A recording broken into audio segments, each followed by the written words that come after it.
পরিকল্পনা অনুযায়ী অবশেষে মুর্শিদাবাদের বেলডাঙ্গায় স্থাপিত হলো বহুল সমালোচিত বাবরি মসজিদের ভিত্তিপ্রস্তর। রাজ্য রাজনীতির তুমুল সমালোচনার কেন্দ্রবিন্দু এবার জনসমক্ষে। সাসপেন্ড তৃণমূল বিধায়ক হুমায়ুন কবির 1992 সালের 6ই ডিসেম্বর বাবরি মসজিদ উৎখাতের দিনেই 2025 সালের 6ই ডিসেম্বর আবারও সেই বাবরি মসজিদের শিলান্যাস করলেন। ভারতবর্ষের মুসলমান সমাজ এটা নিয়ে কোনো বিরোধিতা করেননি, কিন্তু দুঃখ আমাদের লাগে যেদিন এত বড় একটা ইমারত প্রকাশ্য দিবালোকে টিভি নরসিংহ রাও প্রধানমন্ত্রী তার প্রশাসনের সামনে ঘন্টার পর ঘন্টা ধরে সেই ইমারতকে ভেঙে ফেলা হলো, ডিমোলিশন করে দেওয়া হলো। সকাল থেকে হুমায়ুনপন্থীরা মাথায় ইট নিয়ে মসজিদ নির্মাণ স্থলের দিকে মিছিল করে যেতে শুরু করেন। কেউ বা হেঁটে, কেউ বা গাড়ি ভর্তি অর্থাৎ লরি ভর্তি ইট নিয়ে যাওয়া শুরু করেন নির্মাণ স্থলের দিকে।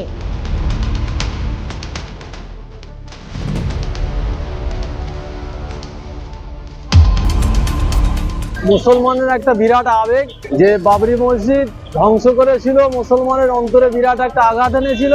সেই আঘাতকে মুছে দেওয়ার জন্য হুমায়ুন বাবু নিয়ত করেছিল, সেই নিয়তটা বাস্তবে রূপদান করার চেষ্টা করেছে। ইনশাআল্লাহ তাআলা আল্লাহ তাআলার তৌফিক হয়েছে, আল্লাহ রহম করেছেন। আল্লাহ পাকের দরবারে অসংখ্য প্রশংসা জ্ঞাপন করি এবং দোয়াও করি, হুমায়ুন বাবুর জন্য দোয়া করি আল্লাহ তাআলাকে হায়াত দারাজ করুক এবং আমরা সবাই খুশি। পাশাপাশি বেলডাঙ্গা ও আশেপাশের অঞ্চলে নিরাপত্তা ব্যবস্থা জোরদার করা হয়। এলাকায় মোতায়েন রাখা হয় কেন্দ্রীয় সশস্ত্র বাহিনীর র্যাপিড অ্যাকশন ফোর্স বিএসএফ সহ 3000-এরও বেশি নিরাপত্তা কর্মী। সময় যত বাড়ছিল মানুষের ঢল তত বেশি লক্ষ্য করা যাচ্ছিল মুর্শিদাবাদের ভরতপুরের বিধায়ক হুমায়ুন কবিরের ঘোষণা করা বাবরি মসজিদের শিলান্যাস স্থাপনের জন্য। ভিত্তিপ্রস্তর স্থাপন শেষে উপস্থিত গণ্যমান্য ব্যক্তিবর্গ পরস্পরকে আলিঙ্গন করেন।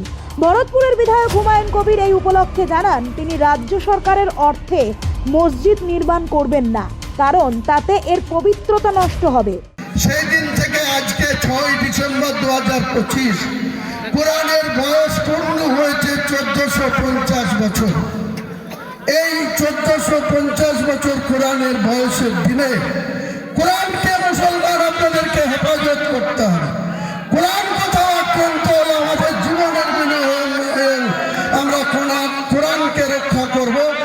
দ্বিতীয় বাবরি মসজিদ হতে পারবে না, কোথাও ভারতবর্ষের সুপ্রিম কোর্ট বলেননি।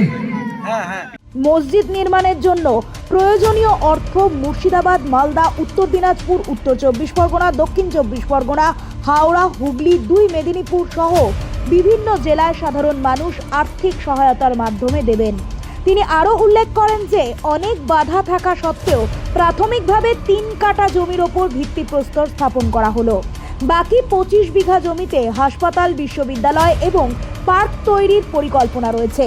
এই পুরো প্রকল্পের জন্য প্রায় 300 কোটি টাকার বাজেট ধার্য করা হয়েছে, যার মধ্যে শুধু মসজিদ নয়, স্কুল, পার্ক ও হোটেলও থাকবে। নিজের উদ্যোগকে মুসলিমদের সম্মানের লড়াই হিসেবে আখ্যায়িত করে হুমায়ুন কবির বলেন, আমরা কোনো অসাংবিধানিক কাজ করছি না, যা হাইকোর্টও নিশ্চিত করেছে। বাবরি মসজিদ তৈরির উদ্যোগ নেওয়ার পর একদল রাম মন্দির বানাতে গেল, আমরা তাতে বাধা দিইনি। তাকে হুমকি দেওয়ার প্রসঙ্গে হুমায়ুন কবিরের কঠোর বার্তা, আপনারা হুমায়ুনের কেশাগ্র পর্যন্ত স্পর্শ করতে পারবেন না। Bureau report, Bengal watch.